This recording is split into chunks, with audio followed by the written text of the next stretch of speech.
అందరికీ నమస్కారం అమ్మ. ఈరోజు మనం తెలుసుకున్న అంశం ఏంటంటే 9వ తరగతి తెలుగులో 6వ పాఠ్యాంశమైన నా చదువు అనే పాఠ్యాంశానికి సంబంధించి టోటల్ నోట్స్ను చూద్దాం. మొదటి ప్రశ్న, శ్రీపాద సుబ్రహ్మణ్య శాస్త్రి పొరుగురు వెళ్ళడానికి గల కారణాలు ఏమిటి? జాగ్రత్తగా స్క్రీన్ షాట్ తీసుకున్నాను. మళ్ళీ చెప్తున్నా అనుకోవద్దండి. అక్షరాలు కన్నా క్లియర్ కనిపించకపోతే నెట్ క్వాలిటీ పెంచుకొని స్క్రీన్ షాట్ తీసుకున్నాను. తర్వాత నెక్స్ట్ రెండవ ప్రశ్న, వల్లూరులో శ్రీపాద సుబ్రహ్మణ్య శాస్త్రి గారు దినచర్యను గురించి రాయండి. ఆపినప్పుడు స్క్రీన్ షాట్ తీసుకోండి అమ్మా. అర్థమవుతుందా? ఎక్కడికక్కడ స్క్రీన్ షాట్ తీసుకున్నానా?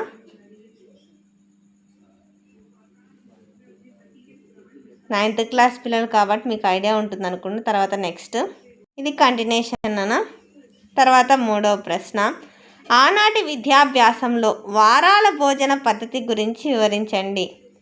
వారాల భోజనం అంట, ఓకేనా? హోటల్స్, హాస్టల్స్ అట్లాంటివి ఉండవు కాబట్టి రోజుకు ఒకరింట్లో చొప్పున వారానికి 7 ఇళ్లల్లో భోజనాలు చేస్తారంట. దాన్ని వారాల భోజనం అంటారు. తర్వాత నెక్స్ట్ 4వ ప్రశ్న, శ్రీపాద సుబ్రహ్మణ్య శాస్త్రి గారు తన విద్యాభ్యాసంలో ఎదుర్కొన్న అనుభవాలను గురించి రాయండి. ఆపినప్పుడు స్క్రీన్ షాట్ తీసుకోండమ్మా. అర్థమవుతుందా? మళ్ళీ చెప్తున్నా అనుకోద్దన్నానా. అక్షరాలు కనుక క్లియర్ కనిపించకపోతే నెట్ క్వాలిటీ పెంచుకొని స్క్రీన్ షాట్ తీసుకోండి. తర్వాత నెక్స్ట్ 5వ ప్రశ్న, అభివృద్ధి కోసం పాటుపడే వ్యక్తికి ఉండాల్సిన లక్షణాలను రాయండి. ఇక్కడ సర్దుకుపోయే లక్షణం ఉండాలి, అయిపోతేనే కంటిన్యూషన్. ఇది కంటిన్యూషన్ అన్న. అర్థమవుతుందా? తర్వాత నెక్స్ట్ ఈ పెద్ద ప్రశ్నలు, నేటి విద్యా విధానంలో విద్యార్థులకు లభిస్తున్న సౌఖ్యాలను తెలియజేస్తూ కరపత్రం తయారు చేయండి. విద్యార్థుల సౌకర్యాలు. ఇప్పుడు విద్యార్థులకు ఏమీ లోటే లేదు, అసలు చదువుకునేది ఒక్కటే వాళ్ళు చేసే పని. బట్టలు ఇస్తున్నారు, బూట్లు ఇస్తున్నారు, పుస్తకాలు ఇస్తున్నారు, ట్యాబ్లు ఇస్తున్నారు కదా, 15,000 ఇస్తున్నారు, అన్ని ఒడులు ఇస్తున్నారు, మధ్యాహ్నం భోజనం పెడుతున్నారు వేడిగా కదా, చిక్కీలు, తర్వాత ఎగ్గులు అన్నీ ఇస్తున్నారు నాన్న. ఏమంటే ఇవి గవర్నమెంట్ స్కూళ్ళ పిల్లలకు వర్తిస్తాయి, కానీ ప్రైవేట్ స్కూళ్ళ పిల్లలకు కూడా 15,000 అనేది అందజేస్తున్నారు కాబట్టి వాళ్ళకు కూడా సౌకర్యాలు వస్తున్నాయి. తర్వాత నెక్స్ట్ ఇది కంటిన్యూషన్ అన్న. మన విద్యార్థుల్లో ఇంగ్లీష్ మీడియం పిల్లలు ఉన్నారు, తెలుగు మీడియం పిల్లలు ఉన్నారు.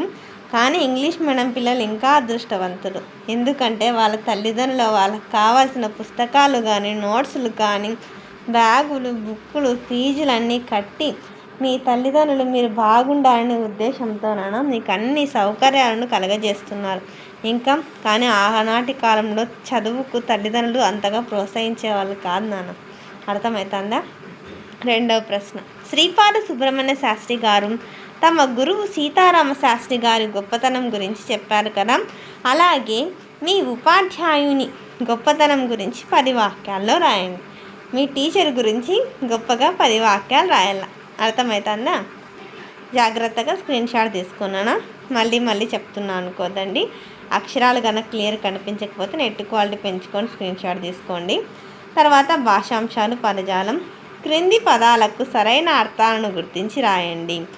వాటిని సొంత వాక్యాలలో ప్రయోగించండి. ఓకేనా? నేను ఎక్స్ప్లెయిన్ చేసుకోవచ్చు, వీడియోలు ఎంత అవుతుందనే ఉద్దేశంతో ఎక్స్ప్లెయిన్ చేయడం లేదన్న. కంటిన్యూషన్ అన్న. తర్వాత ఇవి పర్యాయ పదాలు. మార్గం, తోవ, దారి, రహస్యం అంటే గుట్టు, మర్మం.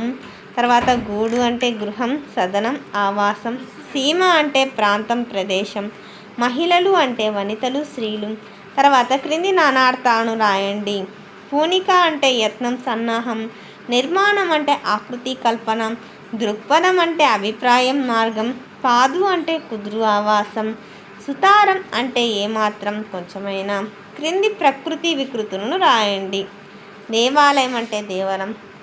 మళ్ళీ చెప్తున్నా అనుకోద్దన్నా, వీడియో లెంత్ అవుతుందని ఎక్స్ప్లెయిన్ చేయడం లేదు. మీకు కావాల్సిన స్క్రీన్ షాట్ తీసుకోండి. అర్థమవుతుందన్నా. తర్వాత నెక్స్ట్ సందులు నాన్న. క్రింది పదాలను విడదీసి సంధిని గుర్తించి సూత్రం రాయండి. ఓకేనా. సూర్యోదయం, నెక్స్ట్ నవోదయం, ఇది గుణసంధి, కింద సూత్రం. తర్వాత విద్యా ప్లస్ అర్థులంటే సవర్ణ దీర్ఘ సంధి. తర్వాత ఇది ఫోర్త్ది. తర్వాత కలజొచ్చింది, సరళాదేశ సంధి. నెక్స్ట్ టుగాగమ సంధికి సంబంధించినవి నాన్న, ఇవన్నీ స్క్రీన్ షాట్ తీసుకోండి. నెక్స్ట్ సమాసాలు. సీత భర్త, సీత యొక్క భర్త. ఎప్పుడే కానీ విభక్తులు వస్తేనే మీకు సమాసాలు వస్తాయి. అర్థమవుతుందా? అందుకే మన విద్యార్థులందరూ విభక్తులను నేర్చుకున్నాను. మీకు కావాలంటే ఎలా బట్టి కొట్టాలనేది నేను ఆల్రెడీ మన వీడియోలో అప్లోడ్ చేసినాను. చిన్నపిల్లలు కదా, ఎప్పుడు లేచి అడిగినా గుర్తుండాలంటే అలాగనే. ఓకేనా. నెక్స్ట్ ఆధునిక ఆధునిక వచనం నాన్న. అర్థమైందా? అందరికీ ధన్యవాదాలమ్మా. ఇంకా మన ఛానల్ సబ్స్క్రైబ్ చేసుకొని వాళ్ళు ఎవరంటే దయచేసి సబ్స్క్రైబ్ చేసుకొని లైక్ చేసి షేర్ చేసి మీ ఫ్రెండ్స్కు రిలేటివ్స్ అందరూ సబ్స్క్రైబ్ చేసుకోమని చెప్పండి.